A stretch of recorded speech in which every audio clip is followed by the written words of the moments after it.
표도를 향하여 달려가자 그렇게 정했습니다. 그러니까 목적 지향적으로 들릴 수도 있겠다라는 생각을 하게 되었습니다. 그래서 우리의 표대를 좀 찾아서 라는 제목으로 한 3주 말씀을 나누려고 합니다. 성경이 전하는 그 표대와 내가 생각했던 어떤 목적, 표대를 좀 비교하셔서 수정하는 시간이 되기를 간절히 바라겠습니다. 여러분, 끝까지 가서 후회하지 않는 목표, 표대가 진짜 표대입니다. 빨리 가는 게 중요한 게 아니라요, 방향이 참 중요해요. 방향이. 우리 자녀를 키우는데도 방향이 참 중요합니다. 왜냐하면 표대를 놓치면 좌우로 막 휩쓸리게 되어 있거든요. 방황하게 되어 있습니다. 그래서 변치 않는 표대를 향해서 달려가는 그런 사람이 진정으로 어떤 상황 속에서 어떤 조건에 의해서 흔들리지 않는 행복한 사람이 되는 것입니다. 저는 여러분들이 행복했으면 좋겠어요. 어떤 걸 이루어서 행복하다, 그거 잠시거든요. 뭔가를 되어서 행복하다, 그것도 잠시예요. 늘 풍만한 그 행복, 이것에 의해서 살아가는 여러분들 되시기를 간절히 바라겠습니다. 그렇게 분명한 표대의 방향이 정해지면요, 세상 사람들이 가는 그 목표, 표대에 대해서는 덜 관심을 두게 됩니다. 그랬으면 좋겠어요. 오늘 본문은 너무나 잘 아시는 말씀이고요. 그리고 오늘 설교의 말씀도 제가 여러분들에게 여러 번 반복해서 전한 말씀이기도 합니다. 말씀은 반복되는 거죠. 똑같은 말씀이니까요. 제가 성경을 가르쳐도 늘 똑같은 말씀을 반복하지만 들리는 수준은 다릅니다. 처음에는 자기가 다 이해한 것 같은데 하나밖에 이해 못했고요. 2번, 3번 들으면, 말씀을 읽고 배우면 더 많이 풍성해지는 겁니다. 여러분들이 가는 길도 이것도 있었네? 라는 것들이 보이지요. 똑같이 가지만 새롭게 보이는 것처럼 말씀도 그런 것 같아요. 자신의 신앙의 깊어짐에 따라서, 자신의 신앙의 형편에 따라서 다르게 들립니다. 저는 여러 번 들었던 말씀이고 여러분들이 잘 아는 말씀이겠지만 다르게 들리는 은혜가 있기를 간절히 바라겠습니다. 이 본문은 하나님이 정해주신 표대에 관한 말씀 중에 하나입니다. 하나님은 자녀들에게 3가지 위대한 명령을 실천하면서 살도록 하셨어요. 3가지 실천인데요. 어쩌면 성경을 관통하는 3가지의 위대한 명령을 실천할 것을 그렇게 하셨던 것으로 보입니다. 3가지 위대한 명령, 위대한 명령이에요. 위대한 명령. 그 위대한 명령, 구원받은 사람들이 달려갈 표대이기도 합니다. 표대에 관한 원론적인, 오늘은 그 원론적인 말씀이라는 생각을 갖게 됩니다. 그리고 다음 주에는 내적인 표대가 무엇이고 또 그 다음엔 외적인 표대가 무엇인지를 이렇게 쭉 한 달 동안 살폈으면 참 좋겠습니다. 그래서 오늘 그 원론의 말씀, 너무나 잘 아시는 말씀이지만 그 원론의 말씀을 각각 여러 갈래로 이제 전개되는데 그게 적용하시는 여러분들 되셨으면 좋겠고, 저도 마찬가지로 그렇게 적용하면서 살려고 해요. 이름을 붙였어요. 문화적인 사명, 지상 명령, 위대한 계명이라는 이름을 붙여서 이렇게 합니다. 먼저 문화적인 사명이 있죠. 이 사명은 이미 이루신 분들도 있습니다. 그러면 생각나는 말씀 있죠. 제가 문화적 사명 하면 생각나는 말씀, 어느 말씀 가지고 함께 나누었는지 생각나시죠? 안 나요? 이 사명을 감당한 분들도 있고요, 감당해야 할 분들도 있습니다. 창세기 1장 28절 말씀이에요. 이게 문화적인 사명이에요. 함께 가서 찾아보도록 하겠습니다. 창세기 1장 28절 말씀입니다.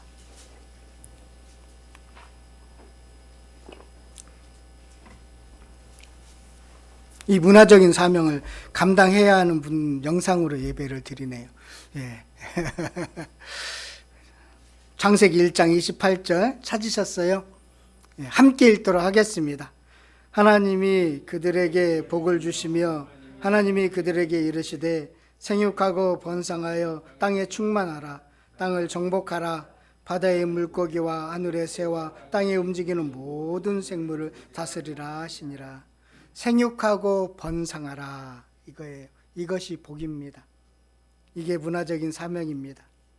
하나님께서는 아담과 하와에게 생육하고 번성하라고 그렇게 사명을 주었습니다. 그렇게 사명을 주시면서 약속을 했던 것이지요.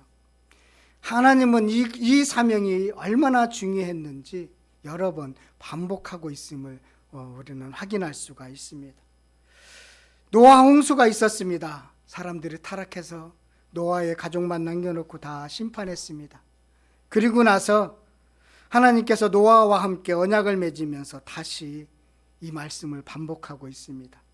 창세기 9장 1절 말씀입니다. 창세기 9장 1절 말씀, 7절 말씀 함께 보도록 하겠습니다. 1절과 7절입니다. 하나님이 노아와 그 아들들에게 복을 주시며 그들에게 이르시되 생육하고 번성하여 땅에 충만하라. 7절이요. 너희는 생육하고 번성하며 땅에 가득하여 그 중에서 번성하라 하셨더라. 생육하고 번성할 것을 명령했습니다.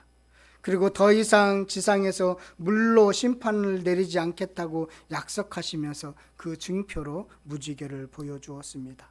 그 무지개는 도장을 딱 찍은 거예요. 그러면 우리는 무엇을 해야 될까요? 생육하고 번성하는 일에 최선을 다해야 됩니다. 생육하고 번성하십시오. 여기서만 그친 게 아닙니다. 야곱에게 주신 말씀도 명령도 동일합니다. 창세기 35장 11절 가서 찾아보도록 하겠습니다. 창세기 35장 11절 말씀입니다. 문화적인 사명이에요. 이 문화적인 사명이 기초죠. 사람이 자녀를 낳지 않으면 없어지는 거잖아요. 이스라엘 바로 왕이 이스라엘을 멸족시키기 위해서 자녀를 낳으면 다 죽이도록 했잖아요. 그래서 자녀를 낳는 것은 하나님의 문화적인 사명입니다. 창세기 35장 11절 말씀 함께 읽겠습니다. 하나님이 그에게 이르시되 나는 전능한 하나님이라. 생육하고 번성하라.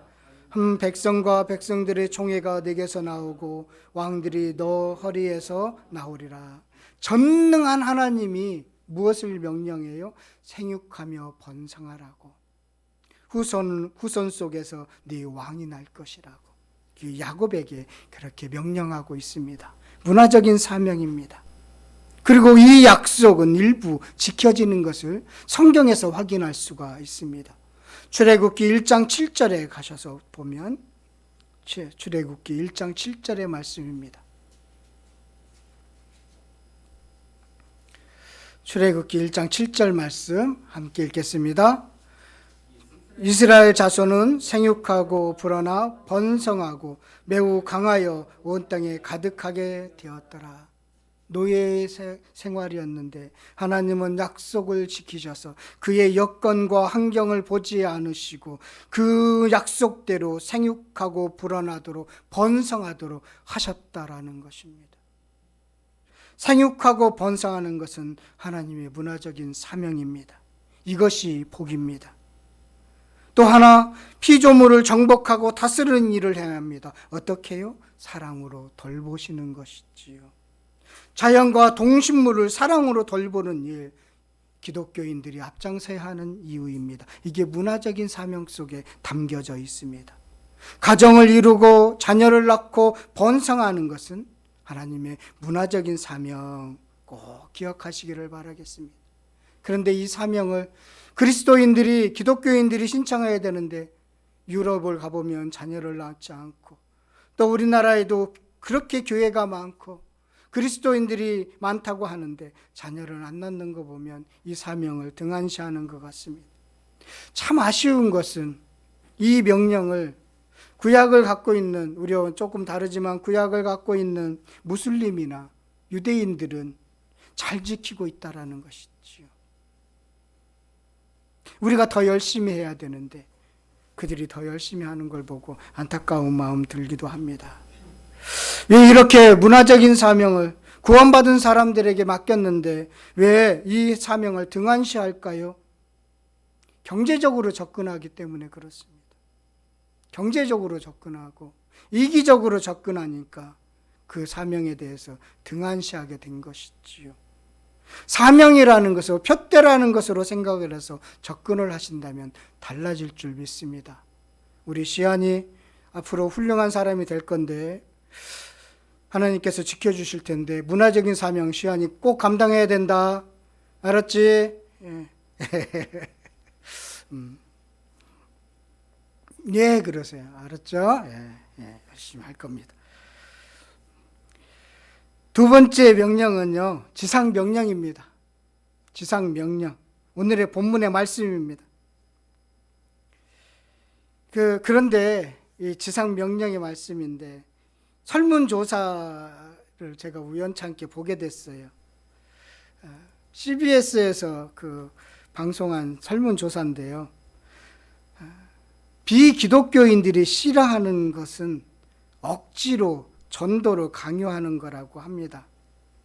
상대방을 배려하지 않고 말로 전하는 전도를 되게 좀 싫어한대요. 그런 조사가 나왔습니다. 그런데 예수님은 제자를 삼으라고 이렇게 명령을 하고 있잖아요. 오늘 말씀을 봐도 제자를 삼아라라고 세례를 주고 가르쳐서 지키도록 해서 제자를 삼아라. 전도의 명령을 우리들에게 주셨습니다. 지상 명령이라고 그래요. 이 땅에 살면서밖에 할 수 없는 명령이기에 지상 명령입니다. 그러면 어떻게 해야 할까요? 어떻게 세례를 주는 데 이르게 할까요? 여러분, 말로 전도하지 마십시오. 열심히 최선을 다해 그냥 사십시오. 열심히 사십시오. 그래서 다른 사람이 당신은 어떻게 그렇게 살 수 있느냐? 그렇게 물으면 내가 예수쟁이입니다라고 그렇게 말씀하십시오. 이것이 전도라고 생각합니다. 이것이 십자가의 도를 전하는 것이라고 저는 생각합니다. 오래 걸리고 쉽지 않습니다. 교회에 데려오는 것, 그거 전도 아닙니다. 도죠. 도를 전하는 것입니다. 십자가의 도를 전하는데 자신이 그렇게 살지 못하는데 어떻게 도를 전하겠습니까? 자신이 그것에 대해서 만족을 누리지 못하고 기뻐하지 못한다면 어떻게 그 십자가의 도를 전할 수 있겠습니까? 그 십자가의 도가 얼마나 나를 변화시켰는지, 얼마나 나를 겸손하게 만들었는지 그것을 삶으로 드러내지 못하고 열매를 보여주지 못한다면 어떻게 도를 전할 수 있겠습니까? 도입니다. 그리스도의 도죠. 십자가의 도입니다. 말로만 전하고 말로만 예수 믿으라고 교회 가라고 하면서 그 다음에 삶에 십자가의 도가 하나도 없다면, 그 사람의 삶 속에 예수의 모습이 근거가 하나도 없다면 그것은 전도가 안 되겠지요. 그런 자존심은 좀 가졌으면 좋겠습니다. 왜 나에게 예수 믿으라고 안 했어요? 당신은 아직 들을 만한 준비가 안 돼서 안 전했습니다라고. 그런 자존심을 가지시기를 바라겠습니다. 그래서 자발적으로 구원의 확신을 갖도록 여러분 하셨으면 좋겠습니다. 형식적인 세례가 아니라 내적인 확신이 우선되어야 하지 않겠습니까? 세례는 주님을 주님으로 고백하는 사건입니다. 그것이 전도이고 세례입니다. 그렇게 이제 예수 그리스도의 도에 대해서 관심을 갖게 되고 세례를 받게 되면 그 다음 단계가 있죠. 가르쳐서 지키도록, 당신도 가르쳐서 당신이 그렇게 해야 됩니다라고 가르쳐야 되겠죠. 지키도록 해야 되겠죠. 성경을 가르쳐준 궁극적인 목적은 지키도록 하는 것입니다. 나도 못 지키는데 가르쳐서 어떻게 지키도록 할 수 있겠습니까? 내가 먼저 지켜야 되겠죠. 군인을 훈련시키는 것은 전투하고 힘과 기술을 길러주는 것이, 그리고 현장에서 쓸 수 있도록 훈련시키는 목적이 있는 것처럼, 선수를 가르치는 것은 경기를 치러내는 기술과 힘을 길러주는 것처럼 실전에 쓰기 위해서 가르치셔야 합니다. 생활에 쓰기 위해서 가르치셔야 됩니다. 삶에 적용할 수 있도록 가르치셔야 합니다. 그래서 지키는 것이 얼마나 좋은지를, 지키고 사는 것이 얼마나 행복한 삶인지를 그렇게 하도록 하셔야 한다라는 것입니다. 이게 전도입니다. 예수님의 제자들이 처음부터 대단한 사람들이었습니까? 평균을 밑도는 사람들이었습니다. 그들의 직업만 보아도 어부나 세리, 적어도 엘리트 계층은 아니었습니다. 예수님께서 제자들을 3년 동안 데리고 다니면서 예수님이 지키시고 예수님이 가르치셨다니까, 그러니까 제자들이 때가 되어서 지키고 가르치는 사람이 되더라는 것입니다. 유대의 엘리트층뿐만 아니라 로마의 권력까지도 두려워하는 존재가 되었다는 것입니다. 가르쳐 지키는 것이지요.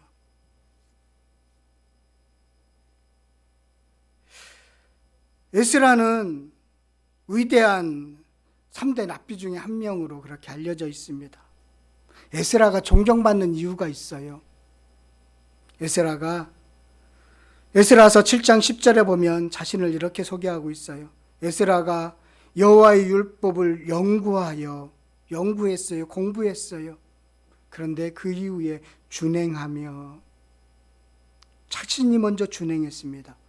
그런 다음에 율례와 규례를 이스라엘에게 가르치기로 결심하였더라. 이게 순서입니다. 먼저 여러분들이 말씀을 잘 연구하시고 배우십시오. 그리고 지키십시오. 그리고 가르치시면 되는 것입니다. 그것이 순서입니다. 그것이 바로 전도입니다. 오늘 본문의 말씀처럼 19절 말씀, 20절 말씀 한번 다 같이 읽었으면 좋겠습니다. 마태복음 28장 19절, 20절 말씀입니다. 함께 읽겠습니다. 그러므로 너희는 가서 모든 민족의 제자로 삼아 아버지와 아들의 성령의 이름으로 세례를 베풀고 내가 너에게 분부한 모든 것을 가르쳐 지키게 하라. 볼지어다 내가 세상 끝날까지 너희와 항상 함께 있으리라. 항상 함께 계시겠대요. 그렇게 할 수 있도록 항상 여러분들 곁에 계시겠대요. 하나님은 한시도 떠나지 않겠다고 약속하셨습니다. 임마누엘 하시겠다고 약속하셨습니다. 그런데 어떤 사람이 있나요? 17절 보세요. 예수를 배웠고 경배하나 아직도 의심하는 사람들이 있더라. 의심하는 사람들이 있더라. 의심하는 사람들에게 가서 가르쳐 지키도록 하도록 하는 것입니다. 그 일을 하도록 항상 있겠다라고 말씀하고 있습니다. 요즘 가나안 교인들이 늘었대요. 가나안 교인, 안 나가 교인이잖아요. 교회 안 나가 교인이. 왜 그러느냐고 물어봤더니 교회에 다니는 사람들에게 실망했기 때문이라고 합니다. 돈을 사랑하는 목사 때문이라고도 해요. 자발적인 가난을, 자발적인 겸손을, 자발적인 섬김을 하지 못한 모습 보고 실망해서 안 나가겠다고 합니다. 사실은 안 나가는 사람도 그렇게 겸손한 사람들은 아닙니다. 자신이 더 겸손하면 나가서 엎드리고 하나님께 구해야 되겠지요. 그 마음속에 교만이 있어서 그런 기도 합니다만 우리들의 보여지는 모습이, 비춰지는 모습이 그다 좋은 모습은 아니라는 것입니다. 여러분, 교회에 대한 이미지는 저는 참 좋은 이미지를 갖고 있습니다. 그 이미지는 10대, 20대 다 형성이 된대요. 그런데 10대, 20대 교회를 다니는 어린아이들이 교회에서 싸우고, 그래서 아버지가, 부모님이 교회는 다니기는 하는데 그렇게 살지 못하는 모습을 보고, 그러면 그들이 장성했을 때는 교회를 떠나게 되어 있다는 것입니다. 그 이미지가 좋은 이미지가 아니어서요. 저는 우리 교회가 작은 교회지만 좋은 교회 이미지로 우리 시완이 같이 어린아이들에게 박혀 있었으면 좋겠습니다. 은혜가 있는 그 따뜻한 곳이었어 라는 그런 이미지가 이렇게 담겨져 있으면 좋겠습니다. 마음속으로. 그래서 그가 20대 30대가 되어서 그래 교회는 따뜻한 곳이었지, 그때 그렇게 사모님이 밥 해주는 게 참 맛있었지 라는 기억, 그 기억으로 다시 주님께 돌아오는 모습들이 있기 때문에 그렇습니다. 그런 따뜻한 이미지를 교회가 회복해야 됩니다. 겸손한 이미지를 교회가 회복해야 됩니다. 다투고 싸우는 모습이 아니라 서로 양보하고 배려하는 모습을 회복해야 되는 것이지요. 그래야 전도가 되지 않겠습니까? 그래야 생명이 살아나는 일이 있지 않겠습니까? 저와 여러분, 우리가 교회입니다. 각자가 교회입니다. 그렇게 전도에 힘쓰시는 은혜가 있기를 간절히 바라겠습니다. 세 번째는 위대한 계명입니다. 여러분, 사람은요, 믿음의 대상이 아닙니다. 사람을 믿으면 실망하게 되어 있습니다. 사람 믿지 마십시오. 조건과 환경에 따라서 사람은 늘 변합니다. 어떤 때는 좋았는데 어떤 때는 싫어지기도 하고, 또 어떤 때는 싫어졌는데 어떤 때는 좋아지기도 합니다. 한결같지 않습니다. 사람은. 저도 그래요. 사람은요, 사랑의 대상입니다. 여러분들 옆에 있는 모든 사람들은 다 사랑의 대상이에요. 그런데 사랑의 대상인데 믿음의 대상으로 바꾸니까 실망하게 되는 것이지요. 바꾸지 마십시오. 끝까지 사랑의 대상으로 보시기를 바라겠습니다. 요한복음 13장 34절 35절에 보면 우리 가서 한번 찾아보도록 하겠습니다. 요한복음 13장 34절 35절입니다. 요한복음 13장 34, 35절입니다. 요한복음 13장 함께 읽겠습니다. 새 계명을 너에게 주노니 서로 사랑하라. 내가 너희를 사랑한 것 같이 너희도 서로 사랑하라. 그러나 너희가 서로 사랑하면 이로써 모든 사람이 너희가 내 제자인 줄 알리라. 아멘. 사랑하는 게 제자예요. 요한 1서 5장 3절에도 하나님을 사랑하는 것은 이것이니 우리가 그의 계명을 지키는 것이라. 그의 계명들은 무거운 것이 아니라. 그 계명은 십계명을 말하는데 압축하면 하나님 사랑, 이웃 사랑입니다. 하나님 사랑, 이웃 사랑, 너무나 잘 아시는 말씀이죠. 그런데 이것을 하기 위해서 먼저 있어야 되는 일이 있습니다. 용서하는 일입니다. 용서하는 일이에요. 용서가 힘듭니다. 사랑까지도 못 가고 용서도 못하면 사랑까지는 갈 수도 없습니다. 용서하기 위해서는 어떻게 해야 될까요? 이해해야 되죠. 상대방을 이해해야 되겠죠. 아, 그럴 수 있겠구나. 이해하셔야 돼요. 입장을 바꿔서 자꾸 생각해 보도록 노력해 보셔야 돼요. 그래야 조금이라도 이해할 수가 있습니다. 오해하면 용서할 수가 없습니다. 이게 순서입니다. 그래야 진정한 사랑을 하는 거예요. 가짜 사랑이 아니라 진짜 사랑을. 예수님에 대해서 오해해도 한 예수님을 사랑할 수 없고, 사람에 대해서 오해하면 사람을 사랑할 수가 없는 것이죠. 오해하면 용서할 수 없고, 용서하지 못하면 사랑하지 못하는 것입니다. 많이 오해하면서 사는 것 같아요. 왜 오해할까요? 모든 오해는 자기 식대로 상대방을 판단하는 데 따라오는 것입니다. 왜 상대방을 판단할까요? 교만하기 때문에 그렇습니다. 판단은 하나님께 맡기라겠는데 자기가 판단하기 때문에 그렇습니다. 그래서 오해나 판단이나 교만은 같은 식구입니다. 한 식구입니다. 저는 나와 다른 경우를 만나게 되면 하나님이 다른 길을 준비하셨다라고 바로 해석을 합니다. 하나님이 다른 길을 예비해 놓으셨겠구나라는 생각을 늘 갖습니다. 그러면 오해할 일이 없습니다. 왜요? 하나님이 함께 하시기 때문에 그렇습니다. 하나님을 전적으로 사랑하고 하나님이 나를 또한 전적으로 사랑하기 때문에 그렇습니다. 제가 CBS 아까도 말씀했지만 최근 기사를 보고 깜짝 놀랐어요. 비기독교인들이 기독교인에 대한 신뢰도가 14%라고 나왔어요.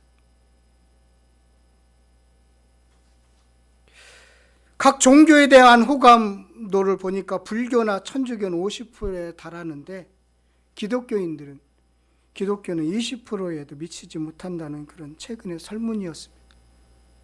하나님은 어떻게 하면 좋습니까? 우리가 잘못 살았습니다. 그렇다고 해서 기독교인들끼리 기독교인을 신뢰하는 신뢰도는 높으냐? 또 그렇지도 않더라고요. 우리가 잘못 살았습니다. 사랑하지 않았습니다. 말로만 사랑한다겠지 실제적으로 사랑하지 않았습니다.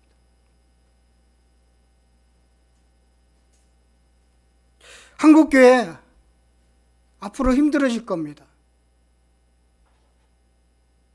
그러나 하나님께서는 그루터기에 남은 자들을 통해서 다시 일하시는 것처럼 하나님과 마음이 합한 자들을 통해서 다시 일하실 것입니다.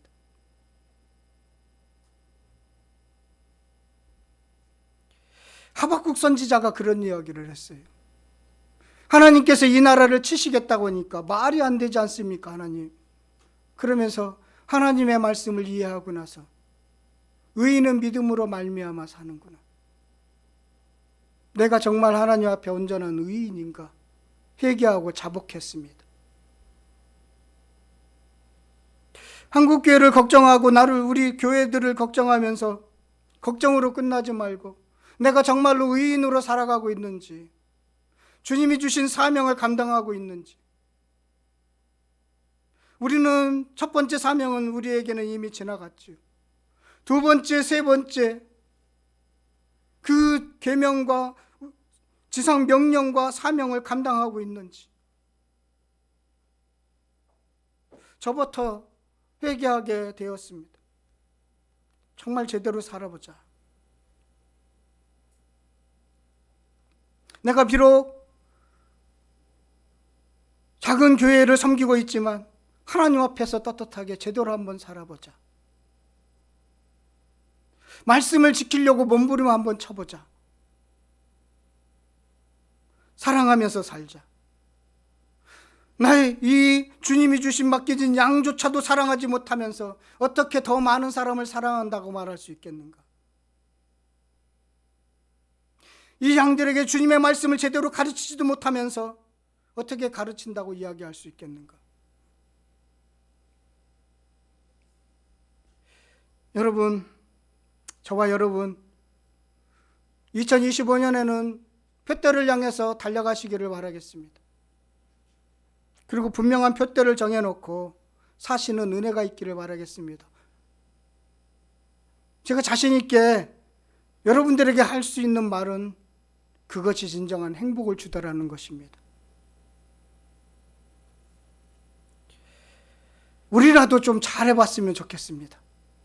우리라도 잘하셔서, 나라도 잘해서 예루살렘에 의인 한 명이 없어서 멸망하는 일이 없도록, 그 의인 한 명이 없어서 소돔과 고모라가 의인 10명이 없어서 멸망하는 일이 없도록 나라도 잘해야 되겠다.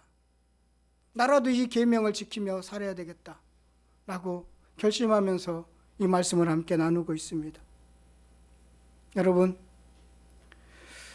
성경을 관통하는 세 가지의 사명을 함께 나누었습니다.